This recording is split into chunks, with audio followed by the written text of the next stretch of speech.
கிருஷ்ண ஜெயந்தி ஸ்பெஷலாக உப்பு சீடையும் இனிப்பு சீடையும் எப்படி செய்கிறதுன்னு சொல்லி பார்க்கலாமா?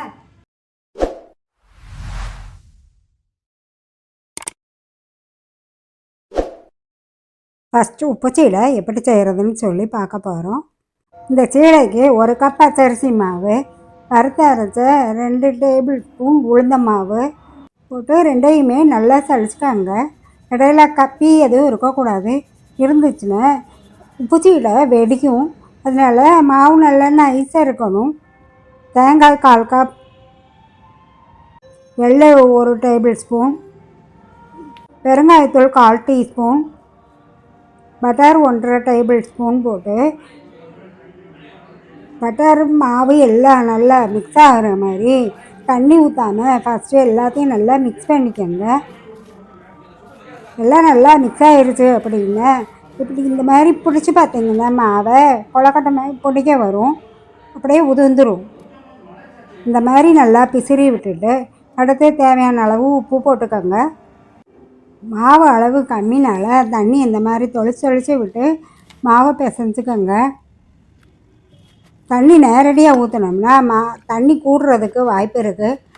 மாவு கொஞ்சம் கொலன்னு ஆயிரும். அப்புறம் திருப்பி ஒருக்கா மாவு கூட போட்டு நம்ம பிசையணும். அதனால் இந்த மாதிரி பிசைஞ்சோம்னா கரெக்டான பக்குவத்துக்கு வரும். இப்போ மாவு நல்லா பிசைஞ்சாச்சு. மாவு கரெக்டான பக்குவத்தில் பிசைஞ்சிருந்தோம்னா மாவு பிசைஞ்ச பிறகு கையில் ஒட்டாது. மாவு பிசைஞ்ச பிறகு விரலை வச்சு இப்படி அழுத்தி பார்த்தோம்னா நல்லா ப்ரெஷ் ஆகும். அப்படின்னா சரியான பக்குவத்தில் மாவு பிசைஞ்சிருக்கோன்னு அர்த்தம். இப்போ உருட்டி வச்ச மாவில் சின்ன சின்ன பீஸாக எடுத்து உருட்டிக்கங்க. மாவை ரொம்ப அழுத்தி உருட்டக்கூடாது. லைட்டாக உருட்டினாலே ஈஸியாக உருண்டை வந்துடும். பெருசு பெருசாக போட்டோம்னா உப்பு சீடை நல்லா வெடிக்கிறதுக்கு சான்ஸ் இருக்குது. இந்த மாதிரி உருட்டி வச்சுக்கோங்க. அடுத்து ஒரு ஃப்ரைங் பேனில் எண்ணெய் ஊற்றி எண்ணெய் காஞ்சதும் நம்ம உருட்டி வச்சுருக்கிற உருண்டையை அந்த மாதிரி 4-5 போடணும். 7-8 உருண்டை வரைக்குமே போடலாம். ஸ்டவ்வு ஹை ஃப்ளேமில் இருக்கக்கூடாது, மீடியம் ஃப்ளேம்லேயே தான் இருக்கணும். ஹை ஃப்ளேமில் வச்சு பொரிச்சிங்கன்னா சீடை வெளியே சீக்கிரமாக வெந்து கறியிடும், உள்ளே வேகாமல் இருக்கும். அதனால் மீடியம் ஃப்ளேம்லேயே வச்சுட்டு அதுவும் உருண்டை போட்டதும் ஒரு 5 நிமிஷம் கரண்டி எதுவும் விடக்கூடாது. விட்டோம்னா உருண்டை உடஞ்சி போகிறதுக்கு சான்ஸ் இருக்குது. அடுத்து விட்டு லேசாக அந்த மாதிரி பரட்டி விட்டுக்கிட்டே இருக்கணும். இல்லைன்னா அடியில் கருப்பாகி மேலே வெள்ளையாக இருக்கும். இந்த மாதிரி லேசாக உருட்டி விட்டுட்டு இப்போ ஓரளவு நல்லா வெந்துருச்சு. அந்த பிறகு இந்த மாதிரி அரைச்சி எடுத்துக்கோங்க. இப்போது டேஸ்ட்டான உப்பு சீடை ரெடி ஆகிடுச்சு. இந்த உப்பு சீடை வெளியே பொறுப்பாகவும் உள்ளே சாஃப்டாக இருக்கும். சாப்பிட்றதுக்கு அவ்வளோ டேஸ்ட்டாக இருக்கும். அடுத்து வெள்ளை சீடை, அதாவது இனிப்பு சீடை எப்படி செய்கிறதுன்னு சொல்லி பார்க்க போகிறோம். இதுக்குமே 1 கப் பச்சரிசி மாவு, வறுத்து அரைச்ச 2 டேபிள் ஸ்பூன் உளுந்த மாவு போட்டு ரெண்டையுமே அதே மாதிரி நல்லா சளிச்சுக்காங்க. இதுலையுமே கப்பி இருக்கக்கூடாது. சீடைக்கு எப்பயுமே உள்ள கப்பியோடு இருந்துச்சுன்னா சீடை வெடிக்கிறதுக்கு சான்ஸ் இருக்குது. அதனால் உள்ள கப்பி எதுவும் இல்லாமல் நல்லா இந்த மாதிரி சளிச்சுக்கிடணும்.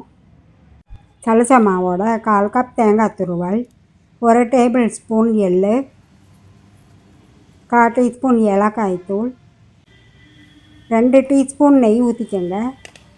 இதுக்கு நெய் ஊற்றினா டேஸ்ட் நல்லாயிருக்கும். இதுக்குமே பட்டர் ஆட் பண்ணனால ஆட் பண்ணிக்கலாம்.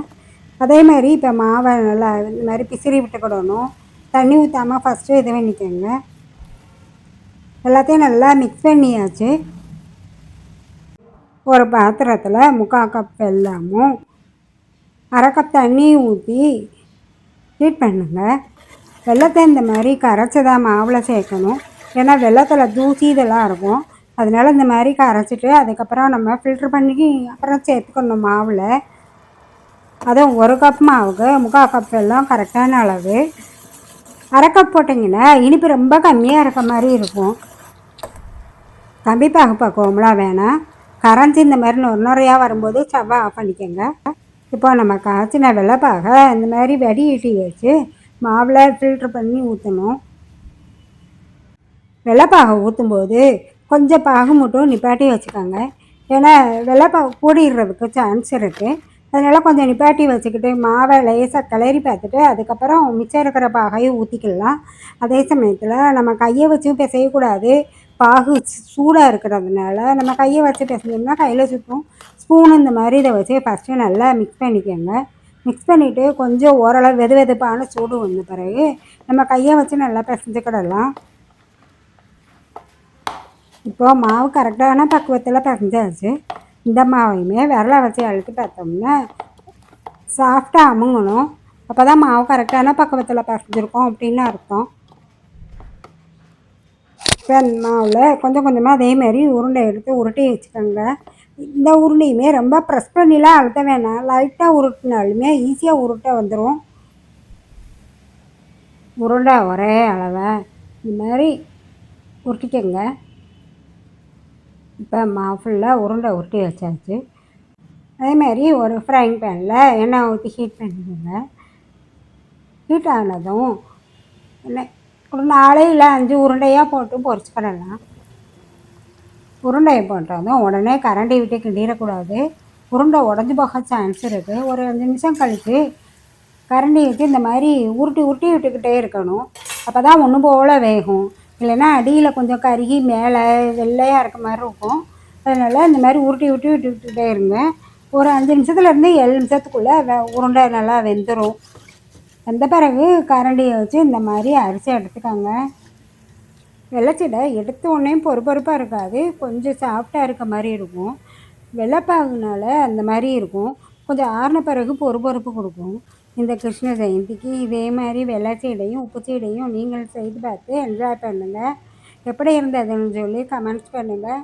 வீடியோ பிடிச்சிருந்தால் மறக்காமல் சப்ஸ்கிரைப் பண்ணுங்கள். தேங்க்யூ.